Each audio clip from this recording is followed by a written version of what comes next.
For centuries, readers moving through the pages of the Bible encounter a strange and unsettling detail that rarely receives much attention in modern discussions, yet appears repeatedly in the ancient narrative: the presence of giants living among the nations of the ancient world.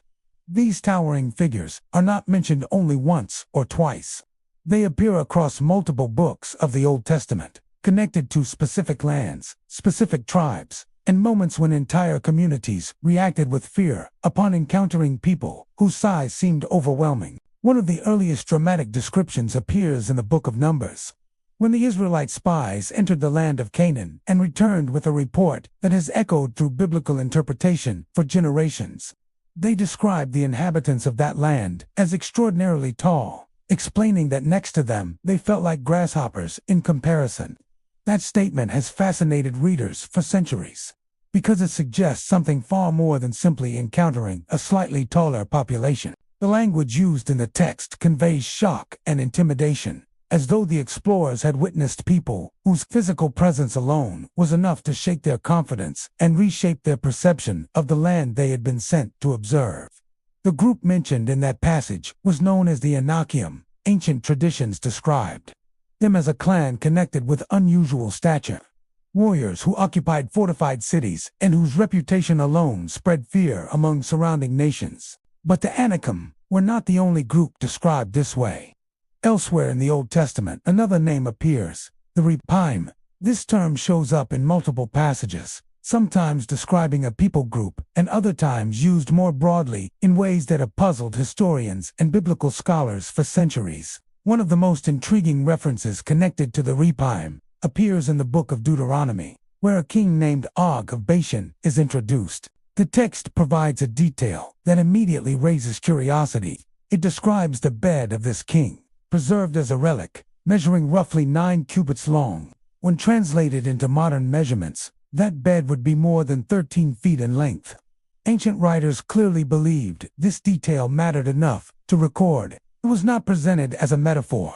It was described as a physical object connected to a historical figure. That single measurement has triggered centuries of debate among historians, theologians, and archaeologists, attempting to understand how ancient people interpreted extraordinary human stature.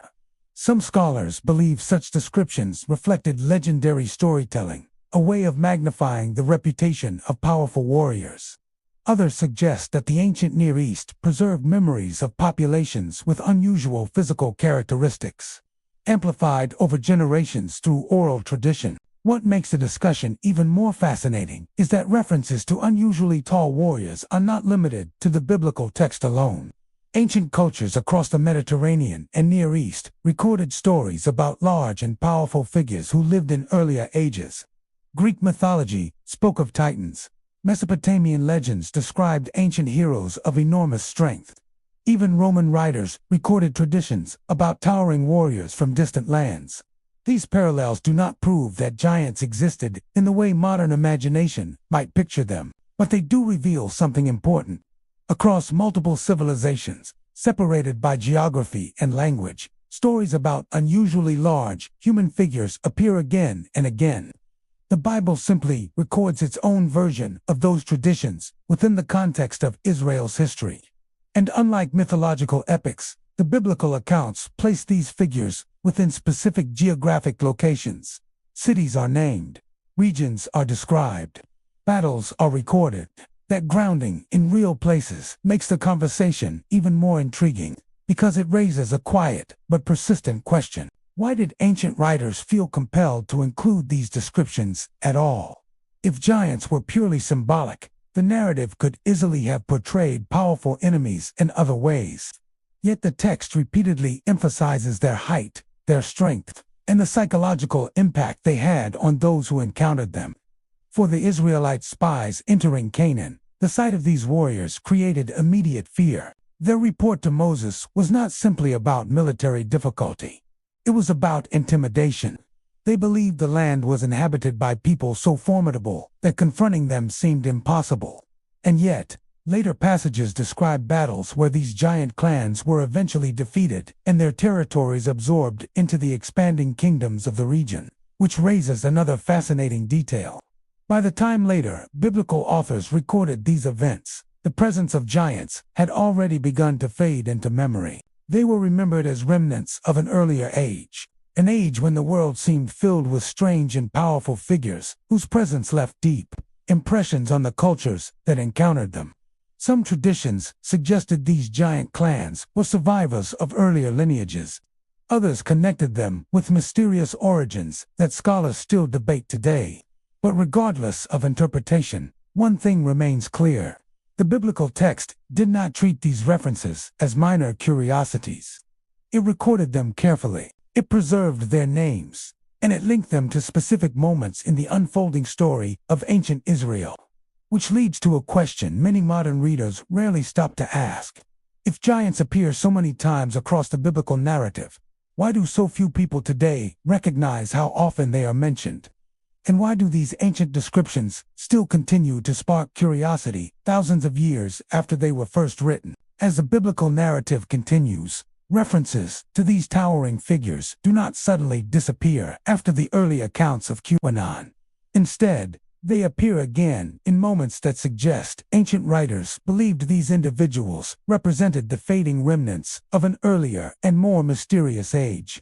One of the most famous encounters recorded in Scripture takes place generations later, during the rise of Israel's monarchy, when a young shepherd named David faced a warrior whose description has become one of the most recognized scenes in biblical history. That warrior was Goliath. According to the accounts preserved in the book of Samuel, Goliath stood over 9 feet tall and carried weapons so heavy that they required extraordinary strength simply to wield effectively. The text emphasizes his armor, his spear, and the psychological effect his presence had on opposing soldiers. For 40 days he stepped forward to challenge the armies of Israel, and for 40 days no one dared to confront him. The scene illustrates something important about how ancient writers describe these figures. The emphasis was not only on height, it was also on intimidation. Goliath's physical presence alone created fear before any battle even began. But what is often overlooked is that Goliath was not described as a solitary anomaly. The narrative identifies him as coming from a place called Gath, one of several cities historically associated with populations connected to the giant clans mentioned earlier in the Old Testament. Later passages even mention that several other warriors from that region were unusually large as well, suggesting that these individuals were remembered as part of a broader lineage rather than a single isolated figure. In fact, the book of Samuel later records additional confrontations between Israelite warriors and massive fighters connected to the same region. One passage describes a warrior with 6 fingers on each hand and 6 toes on each foot, a physical trait that ancient writers considered remarkable enough to document carefully. Another passage references the brother of Goliath, a fighter whose spear was said to resemble a weaver's beam, a comparison used repeatedly in ancient texts to convey extraordinary size and weight. These details may appear small at first glance, but they reveal something significant about the way the biblical writers preserved their historical memory. They did not simply mention one giant and move on. They recorded multiple encounters, spread across different battles and generations, suggesting that these unusually large warriors were part of a population remembered by surrounding cultures. For historians studying the ancient world, these references raise intriguing questions about how early societies understood unusual physical traits within certain populations. Human height varies significantly across time and geography. Archaeological studies show that nutrition, genetics, and environmental conditions can influence stature dramatically over generations. In some cases, rare genetic conditions can produce individuals far taller than the average population around them. Gigantism, for example, occurs when the body produces excessive growth hormone, leading to extraordinary height and unusual bone development. But the biblical accounts go beyond describing merely tall individuals. They portray warriors whose physical proportions seemed extraordinary enough to shape how entire communities perceived them. And perception matters greatly when stories pass through generations. In many ancient cultures, physical stature carried symbolic meaning. Tall warriors were often associated with power, leadership, and intimidation. When these traits combined with military strength, Stories about such individuals could easily grow and scale through generations of retelling. Yet the Bible presents these figures differently from the exaggerated heroes of mythology. Instead of placing them in distant mythical ages filled with gods and monsters, the biblical narrative places giants within recognizable human conflicts between tribes, kingdoms, and armies. They appear in battlefields, cities, and border territories. They fight, they fall, and their names are recorded alongside ordinary historical figures. This grounded presentation has led many historians to interpret these passages not as fantasy but as reflections of how ancient communities processed encounters with individuals whose physical appearance seemed extraordinary. And that distinction is important, because mythological giants in ancient literature usually lived in distant cosmic eras or supernatural realms. The giants mentioned in the Old Testament, however, appear in real political landscapes. They belong to identifiable tribes. They occupy named cities. They interact with historical kings and military campaigns that archaeologists continue to study today. This blending of the unusual with the historically grounded is part of what keeps the discussion alive among scholars, historians, and curious readers alike. And this is where the discussion becomes especially fascinating, because for centuries, occasional discoveries of unusually large human skeletons reported in historical newspapers and excavation records have added another layer to the conversation. Some 19th century American newspapers described archaeological finds of skeletons larger than average human proportions, although many of those reports were later questioned or explained through misinterpretations. Still, the existence of those reports contributed to a cultural curiosity that never fully disappeared. Across the United States and Europe, stories about giant skeletons occasionally surfaced during the early years of archaeology, often sparking public fascination, even when the scientific explanations remained uncertain. During the 19th century, archaeology was still developing as a disciplined science. Excavation methods were inconsistent. Documentation was often incomplete, and sensational headlines sometimes traveled faster than careful analysis. Newspapers loved dramatic discoveries. A skeleton slightly larger than average could quickly become a giant in the retelling of a story, and once those stories entered public imagination, they rarely disappeared entirely. Today, modern archaeology approaches such discoveries with far greater precision and caution.